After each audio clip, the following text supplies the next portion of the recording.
बेटा आज से लगभग 25 वर्ष पहले रीढ़ की हड्डी एकांकी पढ़ी थी। हमारे आईडियल टीचर डॉक्टर VL साहब ने एक गहराई से समझाई थी।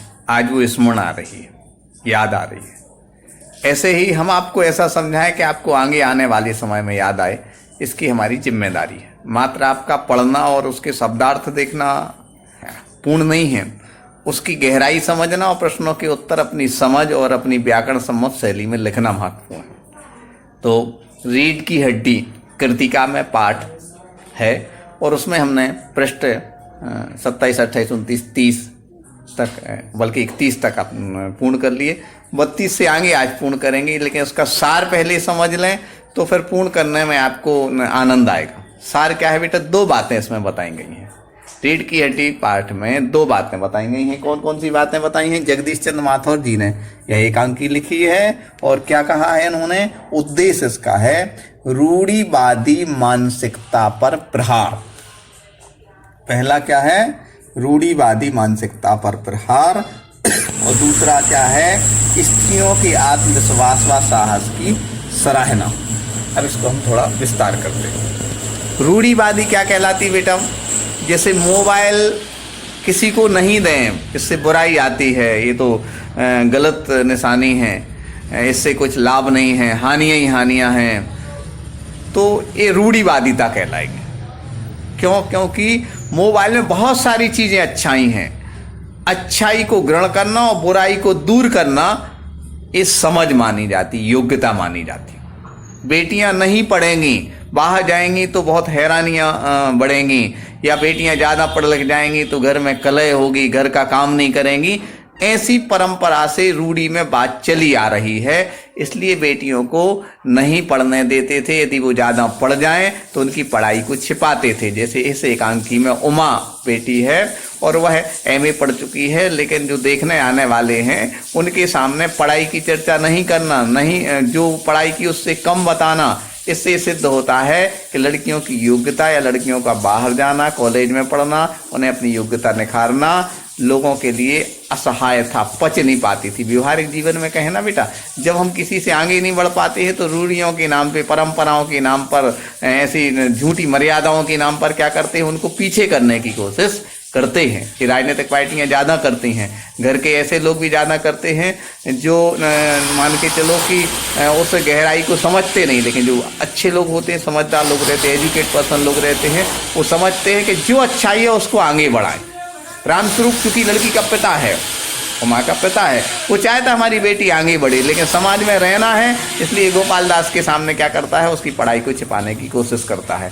इससे समझ में आता है कि रूढ़िवादिता चारों तरफ क्या है? भरी पड़ी है। बेटा स्वतंत्र होना अच्छी बात है, स्वच्छंद होना अच्छी बात नहीं है।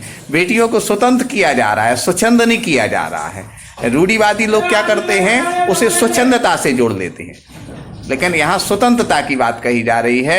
अप्रत्यक्ष रूप में ये बताया जा रहा है कि जो रूढ़िवादी लोग होते हैं वो बेटियों को स्वतंत्र नहीं करना चाहते, बल्कि ये कहते वो स्वच्छंद हो जाएंगे। स्वच्छंदता का अर्थ है निरंकुश होना, बुराई बढ़ाना और किसी की बात नहीं सुनना, मनमर्जी की करना। जैसे मम्मी ने कहा कि मोबाइल नहीं लो, नहीं हम तो मोबाइल ही देखेंगे, इधर उधर की चीज़ें देखेंगे, स्वच्छंदता मानी जाएगी। और स्वतंत्रता क्या मानी जाएगी? हाँ मम्मी हम मोबाइल ले रहे हैं, आपके सामने ही बैठे हैं, देखो पढ़ाई करेंगे, इसमें ये अच्छा विषय आ रहा है, इसको देखेंगे, ये स्वतंत्रता। हाँ बेटा अच्छे से करना, समझना, इसकी लाइट थोड़ी सी ऐसी कर लो जिससे कि आंखों पर इसका दुष्प्रभाव ना पड़े। हाँ अच्छे से पढ़ना, कोई डिस्टर्ब करे तो कोई इसके लिए मतलब लोगों को डांट देते हैं। ये आपको स्वतंत्र करना चाहिए। और स्वच्छंदता क्या कर? हाँ ले जाओ मोबाइल, जो करना तो करो। अरे बच्चों को खेलने दो यार, नहीं खेलने दो, लेकिन उसमें ये भी ध्यान रखना कि क्या खेलना क्या नहीं खेलना। मतलब निरंकुशता स्वच्छंदता मानी जाती है और उस पर अच्छी समझ के साथ में ध्यान रखना ये स्वतंत्रता मानी जाती है। तो उमा स्वतंत्र होना चाहती है, स्वच्छंद नहीं होना चाहती। फिर भी गोपाल प्रसाद क्या चाहते हैं? उनके होने वाले ससुर, खैर वो ससुर नहीं हो पाएंगे। इस एकांकी को आखिरी में क्या, जब वो बार बार उनसे प्रश्न करते हैं, बहुत सारी ऐसे जो कि कोई वस्तु खरीदते हैं, ऐसा देख रेख करते हैं, परख करते हैं, तो उमा जवाब देते देते थक जाती है और फिर क्या कहती है कि कुर्सी मेज खरीदते हैं तो उतनी देख रेख नहीं, क्या हम कुर्सी मेज हैं? और कहते हैं उमा और सख्त लहजे में समझा देती है। सख्त लहजे में समझाना ये कहीं ना कहीं उसके आत्मविश्वास का स्वरूप भी है। तो इसका दूसरा पॉइंट आता है बेटा, स्त्रियों के आत्मविश्वास और साहस की सराहना।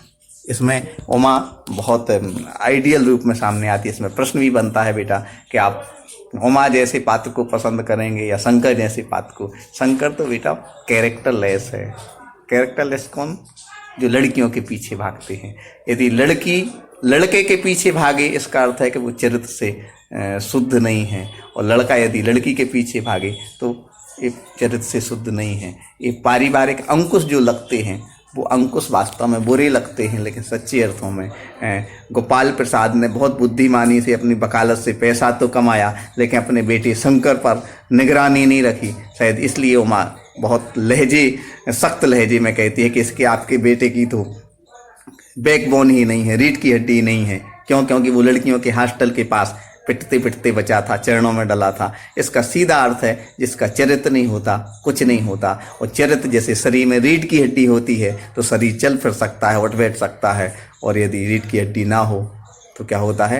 वह लेटा ही रहेगा, हिल डुल नहीं सकता, चल नहीं सकता। ऐसे जीवन में चरित्र, इसलिए इस एकांकी का नाम क्या रखा गया? रीढ़ की हड्डी। नारी क्या होती है? समाज की रीढ़ की हड्डी है। यदि नारी ठीक है, सशक्त है, चरित्रवान है और उसको आगे बढ़ने दिया गया तो समाज ठीक है। एक अर्थ इसका क्या है बेटा? पहला अर्थ क्या है रीढ़ की हड्डी का? समाज को में नारी को रीढ़ की हड्डी के समान महत्वपूर्ण गया बताया गया। दूसरा चरित्र, जीवन में यदि चरित्र है तो जितने लोग दुखी हैं वो चरित्र से पवित्र नहीं है, इसलिए दुखी हैं। क्योंकि चरित्रवान जो लोग होते हैं खूब सुखी, संपन्न, निर्मल और भगवान की भक्ति से जुड़े होते हैं। जो चरित्रहीन होते हैं इधर उधर की मोबाइल में लगे रहते, फालतू की चीज़ों में। हमारे बच्चे, हमारे जितने लोग सुन रहे होंगे, हमारे 200-250 बच्चे, वो तो सारे बहुत अच्छे कैरेक्टर और परिवार के लोग हैं, तब तो इतने अच्छे स्कूल में पढ़ रहे हैं और आपकी एकाग्रता। तो रीढ़ की हड्डी मतलब आपके लिए क्या हो गया है? चरित्र का महत्व बताया गया है। शंकर से कह देती इसकी तो चलो ले जाइए इसके लिए वास्तव में, और ऐसा कहते हुए उसका आत्मविश्वास होता है। और जगदीश चंद्र महतो इसकी सराहना करते हैं। पूरे पाठ में आपने ये समझा कि नारी के सम्मान की बात है। नारी का सम्मान हृदय से करना चाहिए बेटा। नारी बहुत चरित्र और निर्मल और मर्यादाओं की मूर्ति होती है, योग्यता बहुत होती है उसमें। यदि हम नारी का सम्मान करते हैं तो हमारी योग्यता बढ़ती है, हमारी समझ बढ़ती है, हमारी बुद्धि निर्मल होती है, और हम हमेशा क्या होते हैं? हर चीज़ को गहराई से समझते हैं। तो इसी बात को यहाँ पर रीढ़ की हड्डी एकांकी में समझाने की कोशिश की गई है। अगले वीडियो के माध्यम से हम प्रश्न उत्तर देखेंगे। तब तक के लिए आपको ढेर सारा स्नेह।